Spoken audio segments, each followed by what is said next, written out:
मोदी के सामने ट्रंप का झुकना तय, टैरिफ घटने वाला है, लेकिन रूस चीन भारत की तिकड़ी का अब क्या होगा? ऑपरेशन सिंदूर पार्ट 2 के पहले पाकिस्तान की नई डील, मुनीर को मोदी के नए भारत की मार से कौन बचाने आने वाला है? ट्रंप और मोदी के बीच फिर बढ़ने लगा याराना, तो चीन अब पाकिस्तान को पुचकारने लगा है क्या? अब इसका चैप्टर। ट्रंप के टैरिफ वॉर के बाद जो वर्ल्ड ऑर्डर तेजी से बदल रहा था, मोदी, पुतिन, जिनपिंग मिलकर जो नया वर्ल्ड ऑर्डर सेट करने में जुटे थे, क्या वो बदलता हुआ वर्ल्ड ऑर्डर अब पॉज हो गया है? क्योंकि आप देखिए कि अमेरिका भारत का फिर से दोस्त बनने के लिए तड़प रहा है। अमेरिका कह रहा है कि भारत पर टैरिफ घटा देंगे। ट्रंप पीएम मोदी को बर्थडे विश करने के लिए सबसे पहले फोन लगा दे रहे हैं। अगर ट्रंप टैरिफ पर मोदी के सामने झुक गए, जिसके पूरे आसार, और हमने कहा था कि आदमी रास्ता देख रहा कि कहां से हम निकलें और फिर सरेंडर करें, तो फिर रूस, चीन और भारत की तिकड़ी का क्या होगा? अमेरिका से भिड़ने के लिए रशिया, इंडिया, चाइना जो RIC बन रहा था, उसका अब क्या होगा?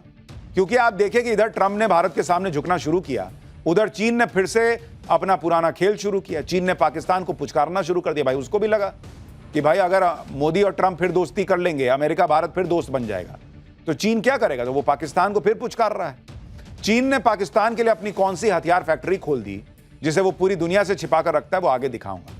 यह भी बताऊंगा कि चीन और तुर्की जैसे देशों के सहारे टिका पाकिस्तान अब भारत की मार से बचने के लिए कैसे सऊदी अरब के पास गया है। सऊदी अरब से भिखमंगे पाकिस्तान को क्या ऐसा मिल गया जिस पर बड़ी चर्चा हो रही है? सब कुछ बताऊंगा, लेकिन पहले एक ट्रेलर देखिए।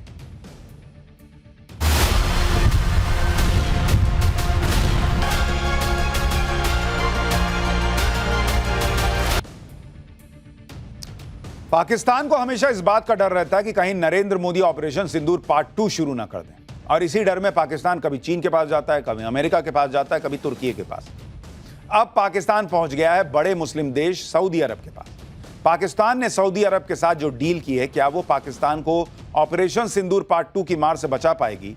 यह आपको बताऊंगा, लेकिन पहले आपको बताता हूं कि नरेंद्र मोदी के नए भारत से पाकिस्तान क्यों इतना डरा हुआ है। पाकिस्तान को नया डर इसलिए लगा है क्योंकि अब तक पाकिस्तान जिस ट्रंप के नाम पर उछल रहा था, वो ट्रंप आजकल नरेंद्र मोदी का नाम लेते नहीं थक रहे। नरेंद्र मोदी का बर्थडे आया था तो ट्रंप ने सबसे पहले फोन घुमा दिया। अब तो कहा जा रहा है कि ट्रंप भारत पर टैरिफ भी हटा देंगे। भारत सरकार के मुख्य आर्थिक सलाहकार वी अनंता नागेश्वरन ने बड़ा दावा कर दिया है। उन्होंने कहा है कि ऊंचे टैरिफ की वजह से अमेरिका और भारत के बीच पैदा हुए विवाद का समाधान अगले 8 से 10 सप्ताह में निकल सकता है। अमेरिका भारतीय सामान पर लगने वाला 25% का अतिरिक्त पीनल टैरिफ नवंबर तक हटा सकता है। अमेरिका की तरफ से लगाया गया रेसिप्रोकल टैरिफ भी 25% से घटकर 10-15% के बीच आ सकता है। हाल ही में भारत के chief trade negotiator Rajesh Agrawal ने अमेरिका के ट्रेड रिप्रेजेंटेटिव ब्रेंडन लिंच से नई दिल्ली में मुलाकात की। भारत पर अमेरिका के अतिरिक्त टैरिफ लगाने के ऐलान के बाद यह दोनों देशों के बीच पहली आमने सामने की बातचीत थी। यानी केंद्र सरकार के मुख्य आर्थिक सलाहकार का यह बयान आना सीधा सीधा यह हिंट है कि ट्रंप जो है भैया बैकफुट पे जा रहे हैं, और ट्रंप ने भी इसका हिंट दे दिया खुले में। सुनिए ट्रंप ने क्या कहा है। I'm very close to India. I'm very close to the Prime Minister of India. I spoke to him the other day, wished him a happy birthday. We have a very good relationship. He put out a beautiful statement too. We have. यानी Trump दुनिया के सामने फिर ये कहते हुए चले जा रहे हैं कि भाई मेरे तो सबसे अच्छे दोस्त मोदी हैं, मैं तो भारत से बहुत प्यार करता हूं। ट्रंप की तरफ से मैसेज क्लियर है कि अमेरिका भारत से झगड़ कर नहीं रह सकता। भारत से झगड़ा करना अमेरिका के लिए पैरों पर कुल्हाड़ी मारने जैसा, इसलिए ट्रंप अब अपनी गलती सुधार रहे हैं। ट्रंप को पहले लगा था कि भारत पर टैरिफ लगाकर वो भारत को झुका लेंगे, रूस से भारत को दूर कर देंगे, लेकिन भारत ने अलग ही खेल कर दिया। नरेंद्र मोदी चीन पहुंच गए थे, जहां पुतिन और जिनपिंग के साथ मिलकर नया वर्ल्ड ऑर्डर तैयार हो रहा था। ट्रंप की मनमानी का जवाब देने के लिए भारत, रूस, चीन इकट्ठा हुए थे, और इसी में RIC यानी रशिया, इंडिया, चाइना के संगठन को फिर से रिवाइव करने की बातें हो रही थी। लेकिन अब जब ट्रंप भारत की ताकत को समझकर फिर से दोस्ती करने के लिए तड़प रहे हैं, तो सवाल उठ रहे हैं कि भाई रशिया, इंडिया, चाइना की तिकड़ी का क्या होगा? दुनिया को जो जवाब देने की शुरुआत हुई थी उसकी स्पीड स्लो हो जाएगी क्या? भारत अपने हितों के लिए किसी से दोस्ती नहीं तोड़ेगा, लेकिन किसी एक के पाले में एकदम से नहीं जाएगा। भारत के लिए जितना अमेरिका इंपॉर्टेंट है, उतना ही रूस भी इंपॉर्टेंट है। चीन भी भारत से दोस्ती करके रखने में ही अपनी भलाई समझ रहा है आजकल, लेकिन चीन के साथ भारत दोस्ती करने में भी हर कदम पर ध्यान रख रहा है। पल पल में बदलती इस ग्लोबल पॉलिटिक्स के बीच पाकिस्तान का हाल यह है कि उसे तो सबसे जरूरी यही लग रहा है कि जो भारत की मार से बचाए वही अपना यार। ऑपरेशन सिंदूर के दौरान जो पाकिस्तान ट्रंप के सामने गिड़गिड़ा रहा था कि भारत की मार से बचा लो, अब पाकिस्तान को भी समझ में आ गया कि अगली बार अगर भारत ने ठोकना शुरू किया तो भाई ट्रंप भी ना बचा पाएगा, क्योंकि मोदी इसी बार नहीं रुके तो अगली बार कहां से मान जाएंगे ट्रंप के कहने पे। इसलिए पाकिस्तान ने अब सऊदी अरब से सौदा करके यह सोच लिया है कि कहीं हम बच जाएं। भाई सौदा क्या किया कि भले ही हमारे न्यूक्लियर हथियार ले लो मगर भारत की मार से बचा लेना। पाकिस्तान और सऊदी अरब के बीच एक डिफेंस डील हुई जिसे दोनों देशों के बीच नेटो जैसा समझौता बताया जा रहा है, जिसे डन करने के लिए पाकिस्तानी प्रधानमंत्री शहबाज शरीफ सऊदी अरब पहुंचे हुए थे। सऊदी क्राउन प्रिंस मोहम्मद बिन सलमान और शहबाज के बीच इस डील पर साइन करने की खबरें हैं। जिस वक्त इस डील पर साइन हो रहे थे तब पाकिस्तान का सेना प्रमुख असीम मुनीर भी वहीं मौजूद था। इसके अलावा उप प्रधानमंत्री इशाक डार, रक्षा मंत्री ख्वाजा आसिफ, वित्त मंत्री मोहम्मद औरंगजेब भी सऊदी अरब में डेरा जमाए हुए हैं। इस समझौते को स्ट्रैटेजिक म्यूचुअल डिफेंस एग्रीमेंट कहा जा रहा है।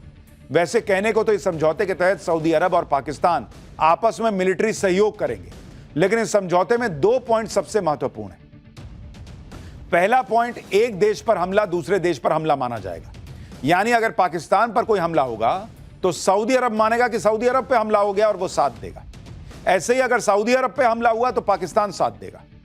दूसरा पॉइंट यह है कि इस डील में पाकिस्तान के परमाणु हथियार भी शामिल हैं, यानी पाकिस्तान सऊदी अरब की परमाणु हथियारों से भी मदद करेगा।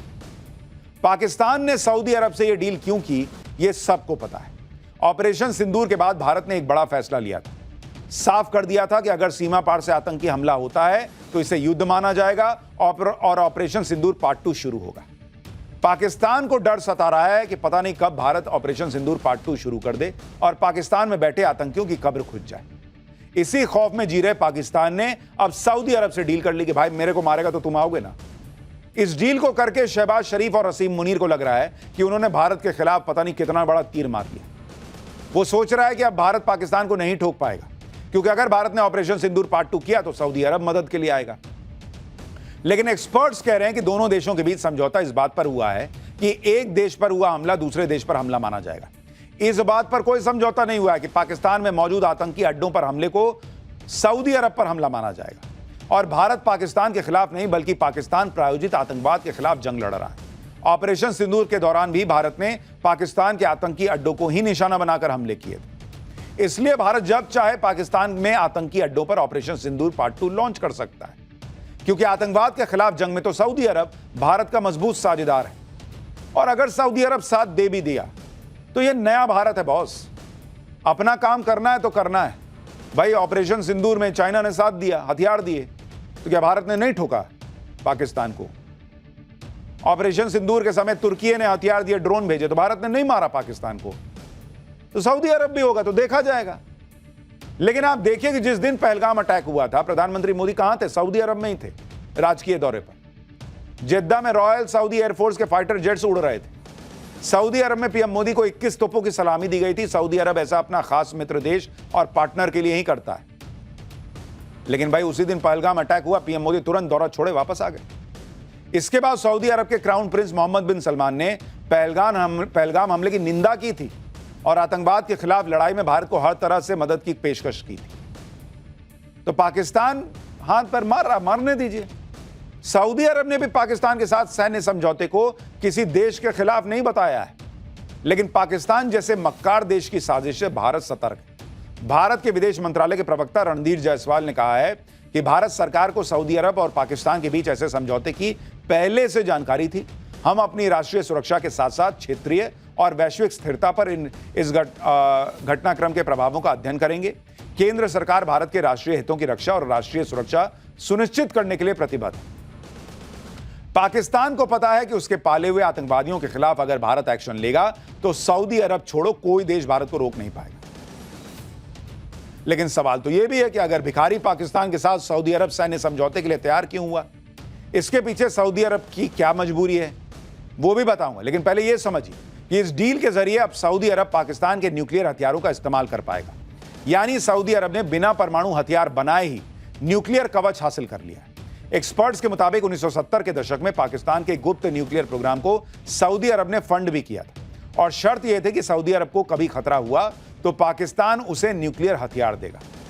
लेकिन आप सोचिए कैसा भिखारी देश है पाकिस्तान कि अपने हथियार भी किराए पे चढ़ा दे रहा है। पाकिस्तान के साथ डील करके सऊदी अरब ने भिखारी पाकिस्तान के न्यूक्लियर हथियारों तक अपनी पहुंच बना ली। लेकिन पाकिस्तान को क्या हासिल हुआ?